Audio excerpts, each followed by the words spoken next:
2005ರಲ್ಲಿ ನಡೆದಿರ್ತಕ್ಕಂತಹ ಆ ಅಂತ್ಯ ಸಂಸ್ಕಾರಕ್ಕೂ ತಾನೇ ಮಾಡಿದ್ದೇನೆ ಅಂತ ಆತ ಬರೆದಿರುವ ಪತ್ರಕ್ಕೂ ಇವತ್ತು ಆತ ತೋರಿಸ್ತಾ ಇರುವಂತಹ ಜಾಗಕ್ಕೂ ಸಿಕ್ಕಿರ್ತಕ್ಕಂತಹ ಮೂಳೆಗೂ ಸಂಬಂಧ ಇದೆಯಾ? ಅದೇ ಜಾಗವನ್ನ ಆತ ತೋರಿಸ್ತಾ ಇದ್ದಾನ. ತಾನು 2005ರಲ್ಲಿ ಪೊಲೀಸರಿಗೆ ಪತ್ರ ಕೊಟ್ಟು ತಾನು ಈ ರೀತಿ ಅಪರಿಚಿತ ಶವವೊಂದರ ಅಂತ್ಯ ಸಂಸ್ಕಾರ ಮಾಡಿದ್ದೀನಿ, ಅದು ತನಗೆ ಹೇಗೆ ಸಿಕ್ತು ಅದೆಲ್ಲ ಡೀಟೇಲ್ಸ್ ಕೊಟ್ಟಿರ್ತಕ್ಕಂಥ ವ್ಯಕ್ತಿ ಇವತ್ತು ಅದೇ ಜಾಗವನ್ನ ತೋರಿಸ್ತಾ ಇದ್ದಾನ. ಅದೇ ಶವನ ಅದು, ಆತ ಪೊಲೀಸರಿಗೆ ಡೀಟೇಲ್ಸ್ ಕೊಟ್ಟಿರ್ತಕ್ಕಂಥ ಅದೇ ಶವನ ಅದು. ತಾನು ಅಂದು ಕೂತಿದ್ದ ಜಾಗವನ್ನೇ ಇವತ್ತು ತೋರಿಸಿರ್ತಕ್ಕಂಥದ್ದ. 2005ರ ಅಂತ್ಯ ಸಂಸ್ಕಾರಕ್ಕೂ ಇವತ್ತಿನ ಈ ಒಂದು ಪಾಯಿಂಟ್ ನಂಬರ್ 6 ಅಥವಾ 7 ನಲ್ಲಿ ಮೂಳೆ ಸಿಗ್ತಾ ಇರುವಂತಹ ಪ್ರಕರಣಕ್ಕೂ ಲಿಂಕ್ ಇದೆಯಾ?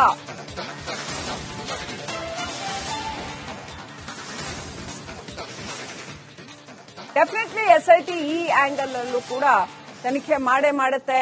ಹಾಗಾದ್ರೆ ಆವತ್ತು 2005ರಲ್ಲಿ ಆತನಿಗೆ ಎಲ್ಲಿಂದ ಸಿಕ್ಕಿತ್ತು ಅಪರಿಚಿತ ಶವ, ಅದರ ಬಗ್ಗೆ ಆತ ಏನೆಲ್ಲ ಹೇಳಿದ್ದ, ಪೊಲೀಸರಿಗೆ ಕೊಟ್ಟಿರ್ತಕ್ಕಂತ ಒಂದು ಪತ್ರದಲ್ಲಿ ಏನೆಲ್ಲ ಬರೆದಿದ್ದಾನೆ, 500 ರೂಪಾಯಿ ಪೊಲೀಸರಿಂದ ಇಸ್ಕೊಡಿ ಅಂತ ಆತ ಕೇಳಿದ್ದಾನ, ಇದೆಲ್ಲದ್ರ ಬಗ್ಗೆ ಇನ್ನಷ್ಟು ಅಪ್ಡೇಟ್ ಪಡ್ಕೊಳ್ಳೋಣ. ನಮ್ಮ ಪ್ರತಿನಿಧಿ ಮಾರುತಿ ಹಾಗೂ ಅಭಿಷೇಕ್ ಇಬ್ರು ಕೂಡ ಲೈವ್ ಕನೆಕ್ಟ್ ಆಗಿದ್ದಾರೆ. Let me go to Abhishek first. Abhishek, ಈತನೇ ಬರೆದಿದ್ದಾನೆ ಎನ್ನಲಾದಂತಹ ಪತ್ರ ರಿಪಬ್ಲಿಕ್ ಕನ್ನಡಕ್ಕೆ ಸಿಕ್ಕಿರ್ತಕ್ಕಂಥದ್ದು ನಿಗೂಢ ವ್ಯಕ್ತಿಯೇ ಬರೆದಿರುವಂತಹ ಪತ್ರ ಅಂತ. ಆ ಪತ್ರದಲ್ಲಿ ದೊರಕಿರುವಂತಹ ಐಡೆಂಟಿಟಿಯನ್ನ ನಾವು ಕಾನೂನು ಪಾಲನೆಯ ದೃಷ್ಟಿಯಿಂದ ರಿವೀಲ್ ಮಾಡ್ತಾ ಇಲ್ಲ, ಜನಕ್ಕೆ ತೋರಿಸ್ತಾ ಇಲ್ಲ. ಆದ್ರೆ ರಿಪಬ್ಲಿಕ್ ಕನ್ನಡಕ್ಕೆ ಅದು ಲಭ್ಯ ಆಗಿದೆ. ಯಾವ ರೀತಿಯಲ್ಲಿ ಆತನಿಗೆ ಆ 2005ರಲ್ಲಿ ಅಪರಿಚಿತ ಶವ ಸಿಕ್ಕಿದೆ ಅಂತ ಆತ ಬರೆದಿದ್ದಾನೆ ಪತ್ರದಲ್ಲಿ. ಹೇಗ್ ಸಿಕ್ತಂತೆ ಆ ಶವ, ಯಾವ ಶವ, ಏನು ಎತ್ತ, ಏನ್ ಡೀಟೇಲ್ಸ್ ಬರೆದಿದ್ದಾನೆ ಆ ಪತ್ರದಲ್ಲಿ, ಇನ್ನು ಏನೆಲ್ಲ ಮಾಹಿತಿ ಇದೆ ಅಭಿಷೇಕ್?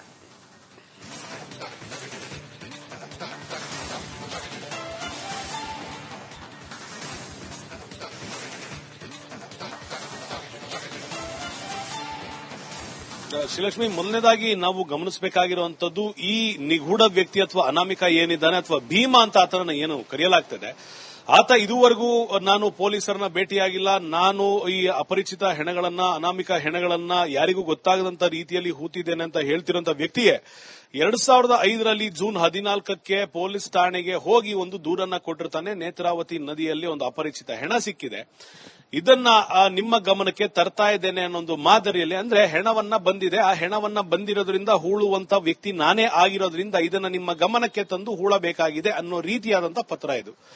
ಇಲ್ಲಿಗೆ ಆತ ಪೊಲೀಸ್ ಠಾಣೆಗೆ ಹೋಗಿ ತನ್ನ ಹೆಸರಿನ ಸಮೇತ ದೂರನ್ನ ನೀಡಿರುತ್ತಾನೆ. ಆ ಒಂದು ವರದಿ ಅಥವಾ ಆ ಒಂದು ಕಾಪಿ ರಿಪಬ್ಲಿಕ್ ಕನ್ನಡದ ಬಳಿ ಇರುವಂತದ್ದು. ಒಂದು ವೇಳೆ ಆ ವ್ಯಕ್ತಿಯ ಹೆಸರನ್ನ ನಾವು ಹೇಳಿದ್ರೆ ಈ ಊರಿನ ಬಹುತೇಕ ಜನರಿಗೆ ಗೊತ್ತಿರುತ್ತೆ, ಆದ್ರೆ ಆತ ವಿಟ್ನೆಸ್ ಪ್ರೊಟೆಕ್ಷನ್ ಆಕ್ಟ್ ನಲ್ಲಿ ಇರೋದ್ರಿಂದ ಆತನ ಹೆಸರನ್ನ ಭೀಮಾ ಅಂತ ಏನೀಗ ಕ್ಲೇಮ್ ಮಾಡಿದರೆ ಅದೇ ಹೆಸರನ್ನ ಮುಂದುವರಿಸಿಕೊಂಡು ಹೋಗ್ತೇನೆ. ಈ ಭೀಮಾ ಅನ್ನೋ ವ್ಯಕ್ತಿ 2005ರಲ್ಲಿ ಪೊಲೀಸ್ ಸ್ಟೇಷನ್ಗೆ ಹೋಗಿ ಆತ ಕೇಳಿರುವಂತದ್ದು ಪೊಲೀಸ್ ಠಾಣೆಯಿಂದ ಪಂಚಾಯತ್ಗೆ ಬರೆದಿರುವಂತಹ ಪತ್ರ. 2 ಪತ್ರವನ್ನ ನಾವು ಇಟ್ಕೊಂಡು ನೋಡಿದಾಗ ಈತ ಪತ್ರವನ್ನ ಕೊಡ್ತಾನೆ, ಅಂದ್ರೆ ಈತ ದೂರನ್ನ ಕೊಡ್ತಾನೆ ಪೊಲೀಸ್ ಠಾಣೆಗೆ. ಪೊಲೀಸರ ಸಮ್ಮುಖದಲ್ಲಿ ಆ ಹೆಣವನ್ನ ಹೂಳಿಸಲಾಗಿರುತ್ತೆ ಈತನ ಕೈಗಳಿಂದಲೇ. ಇದಾದ ನಂತರ ಈ ಹೆಣವನ್ನ ಹೂತಿರುವ ಖರ್ಚಿಗೆ ಪಂಚಾಯತ್ನಿಂದ ಹಣ ಬರಬೇಕು ಅಂತ ಪೊಲೀಸರು ಪಂಚಾಯತ್ಗೆ ಪತ್ರವನ್ನ ಬರೆದಿರುವಂತದ್ದು. ಹಾಗಾದ್ರೆ ಇಲ್ಲಿ ಆತನ ಪಾತ್ರ ಏನಾಗಿತ್ತು? ಅಪರಿಚಿತ ಹೆಣವಾಗಿದ್ರೆ ಈತ ಯಾಕೆ ಹೋಗಿ ಆ ಒಂದು ಕಂಪ್ಲೇಂಟ್ ಅನ್ನ ಕೊಡಬೇಕಿತ್ತು?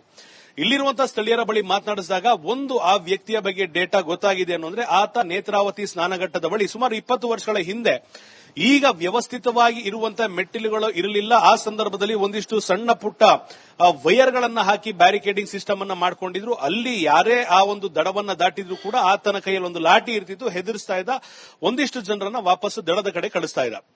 ಇದೇ ಸಂದರ್ಭದಲ್ಲಿ ಆತ ಒಬ್ಬ ಅದ್ಭುತ ಸ್ವಿಮ್ಮರ್ ಆಗಿದೆ. ಸುಮಾರು ಕಾಲ ಅಂಡರ್ ವಾಟರ್ ನಲ್ಲೇ ಕುಳಿತುಕೊಂಡು ತನ್ನ ಉಸಿರಾಟವನ್ನ ಗಟ್ಟಿಯಾಗಿ ಹಿಡಿದುಕೊಂಡು ಒಂದು ವೇಳೆ ಯಾರೇ ಮುಳುಗ್ತಾ ಇದ್ರು ಕೂಡ ಆತ ಅವರನ್ನ ತೆಗೆದುಕೊಂಡು ಬರುವಷ್ಟು ಬಲಿಷ್ಠನಾಗಿದ್ದ. ಇಂತಹ ವ್ಯಕ್ತಿಗೆ ಕೊಟ್ಟಂತ ಒಂದು ಟಾಸ್ಕ್ ಏನು ಅಂದ್ರೆ ಆ ಒಂದು ನದಿಯಲ್ಲಿ ತೇಲು ಬರ್ತಿದ್ದಂತ ಅಪರಿಚಿತ ಹೆಣಗಳಿರ್ಬೋದು, ಸೂಸೈಡ್ ಮಾಡ್ಕೊಂಡವ್ರು ಇರ್ಬೋದು, ಅವರನ್ನ ರಕ್ಷಣೆ ಮಾಡುವಂತದ್ದು. ಒಂದು ವೇಳೆ ಯಾರಾದ್ರೂ ಆಯತಪ್ಪಿ ಬಿದ್ದಿದ್ರೆ ಅವರನ್ನ ರಕ್ಷಣೆ ಮಾಡುವಂತದ್ದು. ಒಂದು ವೇಳೆ ಅವರು ಈಗಾಗಲೇ ಸತ್ತು ಹೋಗಿದ್ರೆ ಆ ಹೆಣಗಳನ್ನ ಹೂಳುವಂತಹ ಕೆಲಸ ಜವಾಬ್ದಾರಿ ಅವನಿಗೆ ನೀಡಲಾಗಿತ್ತು. ಇಷ್ಟೆಲ್ಲ ಇರುವಂತಹ ಸಂದರ್ಭದಲ್ಲಿ ಅದೇ ಧೈರ್ಯದಿಂದಲೇ ಈತ ನಾರ್ಮಲಿ ಪೊಲೀಸ್ ಸ್ಟೇಷನ್ಗೆ ಹೋಗಿದ್ದಾನೆ, ಹೋದ ನಂತರ ತನ್ನ ಹೆಸರು ಅಸಲಿ ಹೆಸರನ್ನ ಹೇಳಿ ಈ ಕೆಲಸವನ್ನ ನಾನು ಮಾಡ್ಕೊಂಡಿದ್ದೇನೆ, ಈಗ ಬಂದಿರುವಂತಹ ಮತ್ತೊಂದು ಅಪರಿಚಿತ ಹೆಣ್ಣವನ್ನ ಹೂಳೋದಕ್ಕೆ ನಿಮ್ಮ ಅನುಮತಿ ಬೇಕೋ ಅಥವಾ ನಿಮ್ಮ ಗಮನಕ್ಕೆ ತರ್ತಿದ್ದೇನೆ ಅಂತ ಪತ್ರವನ್ನ ಬರೆದಿರುವಂತದ್ದು.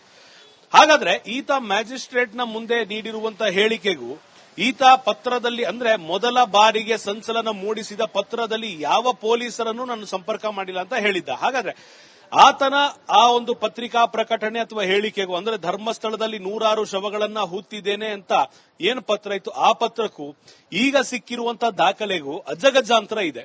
ಪೊಲೀಸರ ಸಮ್ಮುಖದಲ್ಲೇ ಪೊಲೀಸರ ಗಮನಕ್ಕೆ ತಂದೆ ಈತ ಹೆಣಗಳನ್ನ ಹೂಳ್ತಿದ್ದ ಅನ್ನೋಂಥ ಸಂದರ್ಭದಲ್ಲಿ ಈತನ ಪ್ರಮುಖ ಕೆಲಸವೇ ಅದಾಗಿತ್ತು ಅಥವಾ ಈತನ ಕೆಲಸದ ಮತ್ತೊಂದು ಭಾಗವೇ ಹೆಣಗಳನ್ನ ಹೂಳೋದಾಗಿತ್ತು ಅಂತ ಇಲ್ಲಿ ನಾವು ನೋಡಬಹುದಾಗಿರುವಂತದ್ದು. ಆದರೆ ಇಲ್ಲಿ ಒಂದಿಷ್ಟು ವ್ಯಾಖ್ಯಾನಗಳನ್ನ ನಾವು ನೋಡ್ತಾ ಇದ್ದೇವೆ. ದಾಖಲೆಗಳನ್ನ ಸೃಷ್ಟಿ ಮಾಡಬಹುದು ಅಂತ ಒಂದಿಷ್ಟು ಜನ ಹೇಳ್ತಾರೆ. ಆದ್ರೆ ದಾಖಲೆಗಳನ್ನ ಸೃಷ್ಟಿ ಮಾಡೋದಾಯ್ತು ಅಂದ್ರೆ 2005ರ ಲೆಡ್ಜರ್ಗಳಲ್ಲೂ ಕೂಡ ಎಂಟರ್ ಆಗಿರುತ್ತೆ. ಪಂಚಾಯತ್ನ ಲೆಡ್ಜರ್ಗಳಲ್ಲಿ, ಪೊಲೀಸ್ ಠಾಣೆಯ ಲೆಡ್ಜರ್ಗಳಲ್ಲಿ ಎಂಟರ್ ಆಗಿರಬೇಕು. ಒಂದು ವೇಳೆ ಲೆಡ್ಜರ್ನಲ್ಲಿ ಎಂಟರ್ ಆಗಿಲ್ಲ ಅನ್ನೋಂಥ ಸಂದರ್ಭದಲ್ಲಿ, ಡೈಲಿ ಬುಕ್ ನಲ್ಲಿ ಎಂಟರ್ ಆಗಿಲ್ಲ ಅಂತ ಸಂದರ್ಭದಲ್ಲಿ, ಅವರ ಗಸ್ತಿನ ಸಂದರ್ಭದಲ್ಲಿ ಎಂಟರ್ ಆಗಿಲ್ಲ ಅನ್ನೊಂದು ಸಂದರ್ಭದಲ್ಲಿ ಮಾತ್ರ ಆತನ ಮೊದಲ ಪತ್ರ ಸತ್ಯ ಇರಬಹುದಾಗಿರುತ್ತೆ.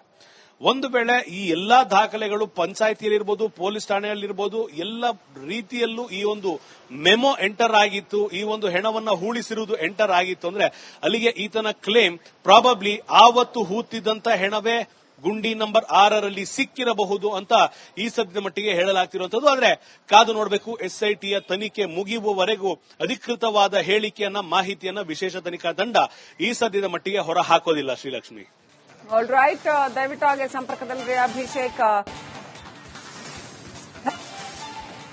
2005ರಲ್ಲಿ ನಡೆದಿರ್ತಕ್ಕಂತಹ ಆ ಅಂತ್ಯ ಸಂಸ್ಕಾರಕ್ಕೂ ತಾನೇ ಮಾಡಿದ್ದೇನೆ ಅಂತ ಆತ ಬರೆದಿರುವ ಪತ್ರಕ್ಕೂ ಇವತ್ತು ಆತ ತೋರಿಸ್ತಾ ಇರುವಂತಹ ಜಾಗಕ್ಕೂ ಸಿಕ್ಕಿರ್ತಕ್ಕಂತಹ ಮೂಳೆಗೂ ಸಂಬಂಧ ಇದೆಯಾ? ಅದೇ ಜಾಗವನ್ನ ಆತ ತೋರಿಸ್ತಾ ಇದ್ದಾನ? ತಾನು 2005ರಲ್ಲಿ ಪೊಲೀಸರಿಗೆ ಪತ್ರ ಕೊಟ್ಟು ತಾನು ಈ ರೀತಿ ಅಪರಿಚಿತ ಶವವೊಂದರ ಅಂತ್ಯ ಸಂಸ್ಕಾರ ಮಾಡಿದ್ದೀನಿ, ಅದು ತನಗೆ ಹೇಗೆ ಸಿಕ್ತು ಅದೆಲ್ಲ ಡೀಟೇಲ್ಸ್ ಅನ್ನ ಕೊಟ್ಟಿರ್ತಕ್ಕಂಥ ವ್ಯಕ್ತಿ ಇವತ್ತು ಅದೇ ಜಾಗವನ್ನ ತೋರಿಸ್ತಾ ಇದ್ದಾನ? ಅದೇ ಶವನ ಅದು? ಆತ ಪೊಲೀಸರಿಗೆ ಡೀಟೇಲ್ಸ್ ಕೊಟ್ಟಿರ್ತಕ್ಕಂಥ ಅದೇ ಶವನ ಅದು? ತಾನು ಅಂದು ಕೂತಿದ್ದ ಜಾಗವನ್ನೇ ಇವತ್ತು ತೋರಿಸಿರ್ತಕ್ಕಂಥದ್ದ? 2005ರ ಅಂತ್ಯ ಸಂಸ್ಕಾರಕ್ಕೂ ಇವತ್ತಿನ ಈ ಒಂದು ಪಾಯಿಂಟ್ ನಂಬರ್ 6 ಅಥವಾ 7ನಲ್ಲಿ ಮೂಳೆ ಸಿಗ್ತಾ ಇರುವಂತಹ ಪ್ರಕರಣಕ್ಕೂ ಲಿಂಕ್ ಇದೆಯಾ?